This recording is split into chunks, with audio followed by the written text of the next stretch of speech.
religiosité des Roussillonnais. Violet admire la piété populaire du peuple catalan. Elle fait partie de sa recherche d'authenticité et d'un certain archaïsme dans les gestes et les traditions des paysans roussillonnais. Le sculpteur est marqué par l'aura de l'évêque Jules de Carsalade-Dupont, dont il réalise le buste en 1905.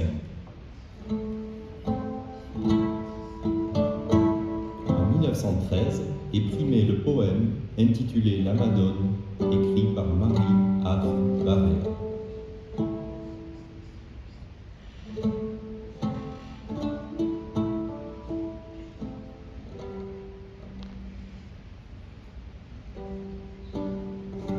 Sous le porche sculpté de l'église Cerdane, un vieux pauvre, vêtu de sordide haillons et coiffé d'une baratine catalane, est assis. Le soleil le drape de rayons. Il porte, suspendue au cou par des lanières de cuir noir et luisant, une boîte de bois, et sa voix nasillarde égrène des prières. Les 7 psaumes, ou bien les gotches de saint François.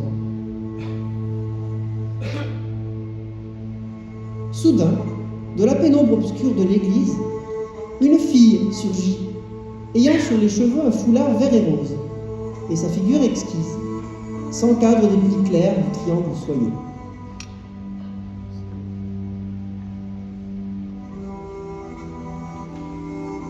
Elle s'arrête un peu devant l'homme qui prie, fait un geste léger, un grand signe de croix. Puis dit en catalan, « Déu te salve, Maria ». Et le vieillard sourit à cette fraîche voix. Il ouvre à 2 battants un panneau de sa boîte. Et sans respect humain, l'enfant tombe à genoux parce qu'une madone ancienne apparaît, droite, dans une robe blanche aux plis ternis et ronds. L'enfant brune, tombé à genoux sur les dalles de ce porche d'église inondé de soleil, ne voit plus le vieillard vêtu de loques sales et coiffé d'un bonnet qui fut jadis vermeil.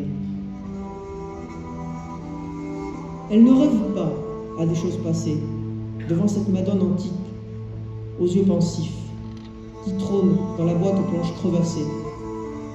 Mais, fervente, elle prie, avec des mots naïfs. Notre-Dame des blés, des oliviers, des vignes, répandez vos bienfaits sur le champ paternel. Et plus tard, donnez-nous, si nous en sommes dignes, un petit coin de terre au royaume éternel.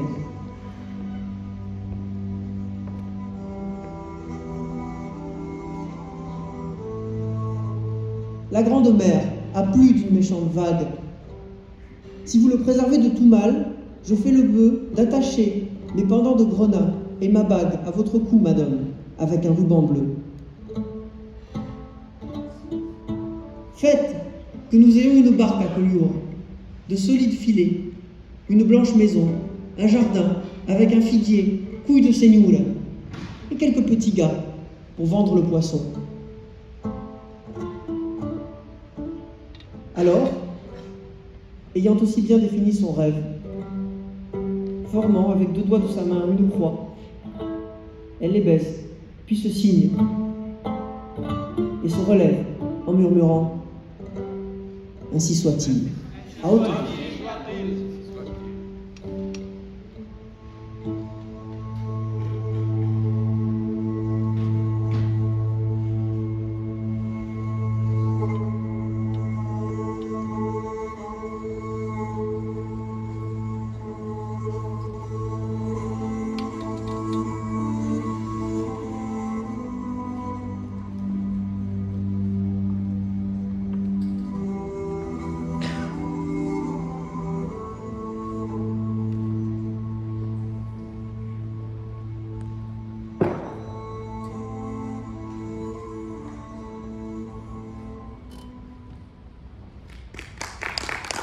Parisienne en catalan.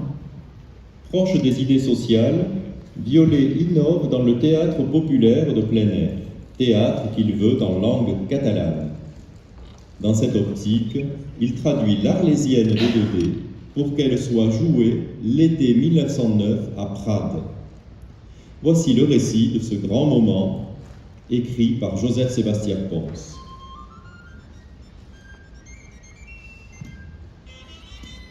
On sait le grand, le beau succès de l'Arlésienne à Prades.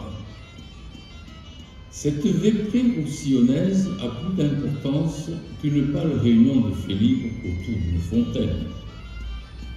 Nous y avons goûté de réconfortantes sensations, des joies imprévues. Aussi, voudrais-je la faire revivre en ces quelques lignes. Sous les platanes ombreux, nous suivons la route de Caglia. De tous côtés, le soleil fuse. Voici déjà l'entrée du théâtre de plein air. Un portique de buis tressé où se berce un tableau d'Étienne Théroux. Devant une crique de saphir, un groupe de Catalans s'est assis. Elle a sa coiffe et son foulard et son tablier. Il a son bonnet de laine rouge et sa ceinture et son bâton noueux. Nous aimons tous cet art de lumière chantante. Nous voici d'ailleurs dans la prairie. Elle reçoit la foule comme une vasque l'eau retombante d'un jet d'eau. Les décors sont adossés aux platanes, platanes au tronc lisse et moucheté, d'une écorce couleur d'ardoise. Au travers de leur feuillage, quelques furtifs rayons ont pu glisser à peine.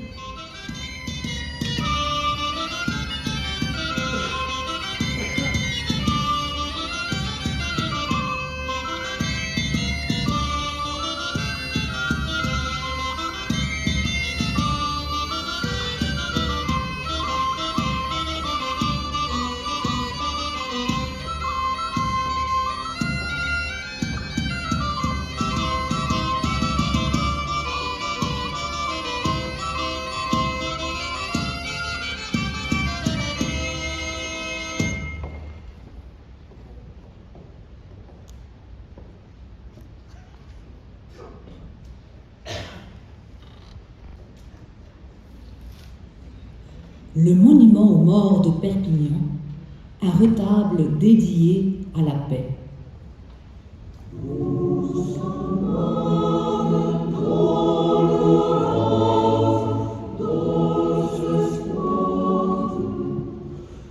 Après la guerre, Gustave Violet reçoit des commandes pour de nombreux monuments aux morts et, aux côtés d'Aristide Maillol, il renouvelle ce type de statuaire.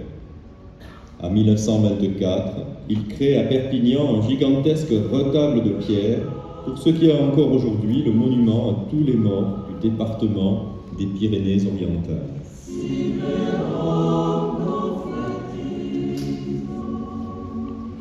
J'ai cherché, avec ce monument, à renouer avec les vieilles traditions de notre pays. Dans les marbres de Villefranche, où mon inspiration pour faire vivre, à côté du soldat couronné par la gloire, la tristesse des mères et des épouses en deuil, ainsi que le souvenir des morts, j'ai représenté, dans une heureuse vision d'avenir, deux personnages, l'abondance et la paix. Le grand vainqueur de la bataille prodigieuse et le fils de cette plaine du Roussillon, si fidèlement figuré sur ce piédestal robuste, féconde, paisible dans la beauté, avec la porteuse de fruits délicieux qui déborde de cette corbeille soutenue par un front si pur.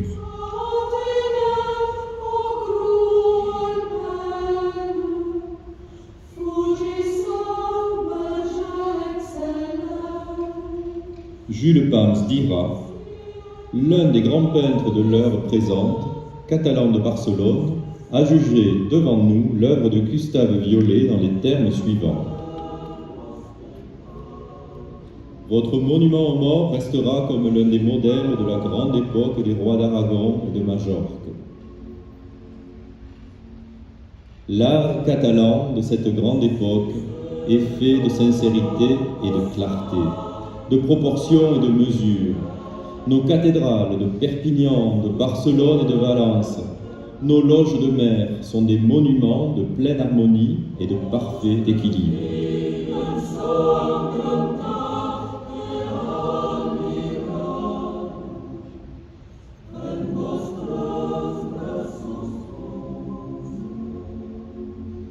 Il se rattache directement à la magnificence des styles de la Grèce antique.